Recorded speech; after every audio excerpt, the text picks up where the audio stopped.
안녕하세요. 말씀 베이커리 928번째 시간 기도하심으로 시작하겠습니다. 거룩하신 주님 감사합니다. 주님의 말씀을 묵상합니다. 성령님께서 말씀에 조명이 되어 주시옵소서.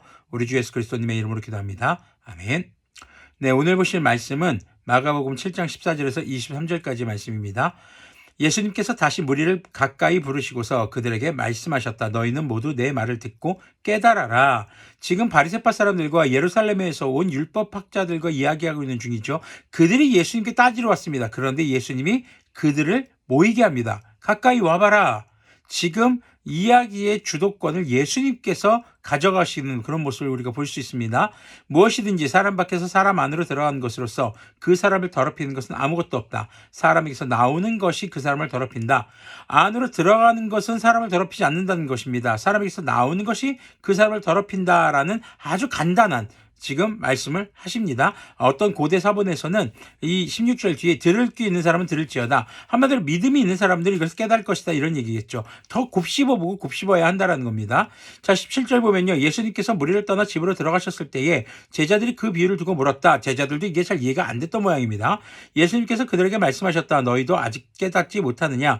밖에서 사람의 몸속으로 들어가는 것이 사람을 더럽히지 못하는 것을 알지 못하느냐? 밖에서 사람 안으로 들어가는 것은 무엇이든지 사람 마음속으로 들어가지 않고 뱃속으로 들어가서 뒤로 나가기 때문이다. 예수님께서는 이런 말씀을 하여 모든 음식은 깨끗하다고 하셨다. 지금 바리새파 사람들과 예루살렘에서 온 율법학자들이 차지한 이유가 뭐였습니까? 예수님의 일부 제자들이 손을 씻지 않고 음식을 먹었다는 겁니다. 그러니까 입으로 들어가는 것은 음식을 말합니다. 음식이 사람을 더럽힐 수 없다. 지금 이 구절이 굉장히 중요한 것은요. 구약에서는 음식에 대한 규정이 있었습니다. 그런데 먹지 말아야 할 음식과 먹어야 할 음식, 이제는 예수님께서 오심으로써 그것이 이제 종식되는 겁니다. 그것이 끝나는 겁니다.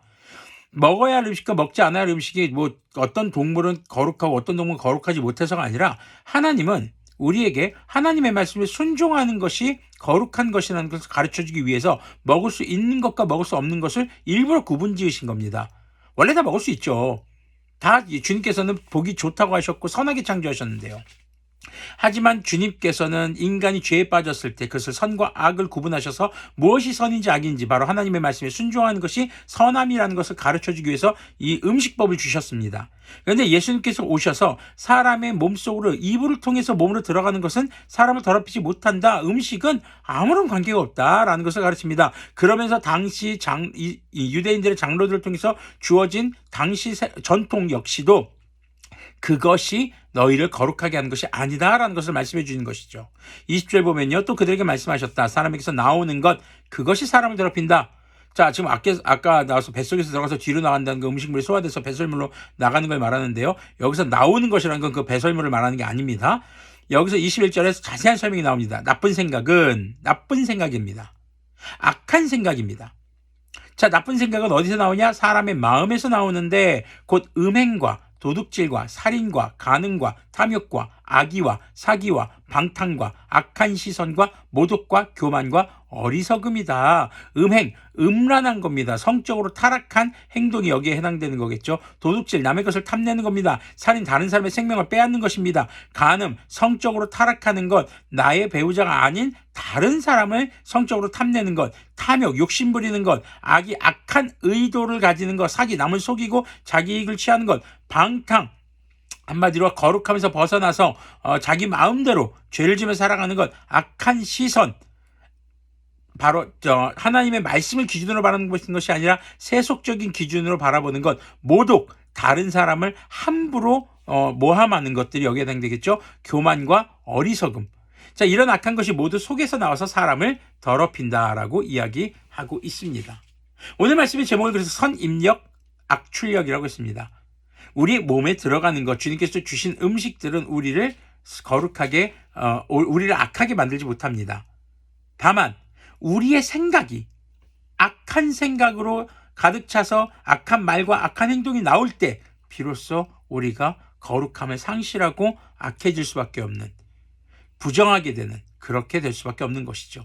당시에 유대인들이 겉으로는 하나님의 말씀을 잘 지키는 척 했습니다. 하지만 그 안에 숨겨진 의도, 그들의 속마음은 뭐였습니까? 자기 의를 드러내고 나는 이만큼 의로운 사람이야. 자기를 자랑하고 자기 이익을 챙기기에 바빴고 남들을 위해서 희생하고 또 손해보는 헌신을 하기 싫어했던 그런 모습을 주님께서는 질타하셨던 것이죠. 오늘 말씀을 통해 보면서 우리들이 무엇으로 거룩해질 수 있을 것인가? 물론 예수님을 통해서입니다. 여기서 지금 보면은 뭐 음식이라든가 뭐 이런 것들이 아니라 우리는 예수님이 없으면 우리의 생각은 악한 생각이 될 수밖에 없습니다. 성령님께서 충만하게 하시는 은혜가 없으면, 하나님의 말씀이 없으면 우리는 나쁜 생각으로 가득 차서 지금 21절에 나온 이런 악한 행동들과 말을 하게 될 수밖에 없는 것이죠. 그렇기 때문에 우리는 예수님이 필요합니다. 예수님의 이름으로 회개할 때 주님께서는 우리를 정결케 해주십니다. 그리고 그 정결케 한 우리의 삶이 주님 나라 오시는 그날까지 계속해서 거룩함을 유지해 갈 수 있는 비결은 주님의 말씀을 기준으로 생각하고 그것을 기준 삼아 행동하는 것, 그것이 우리가 주님께서 거룩하시듯 우리도 거룩한 삶을 추구할 수 있는 방법인 것을 기억하시길 바랍니다. 우리는 절대 무엇을 해도 거룩해질 수 없습니다. 다만 우리 주 예수님의 말씀, 그 말씀을 지켜 행하는 것만이 우리의 삶이 거룩해지는 것임을 기억하시면서, 하나님의 말씀을 지켜 행한다라는 것이 무엇일까? 단순히 율법적으로 아니면 전통을 지키는 것, 그것이 아니라 주님의 말씀의 본뜻을 깨달아서 주님께서 원하시는 것을 행해야 할 줄로 믿습니다. 함께 기도하겠습니다. 거룩하신 주님, 감사합니다. 주님, 우리가 악한 생각에 사로잡히지 않도록 성령님께서 충만하게 하신 은혜로 우리를 인도하여 주시옵소서. 우리 주 예수 그리스도님의 이름으로 기도합니다. 아멘. 네, 오늘도 성령님께서 충만하게 하시는 은혜를 따라서 주님의 말씀을 묵상하며 주님께서 거룩하시듯 우리도 거룩하게 살아가기에 딱 좋은 날입니다.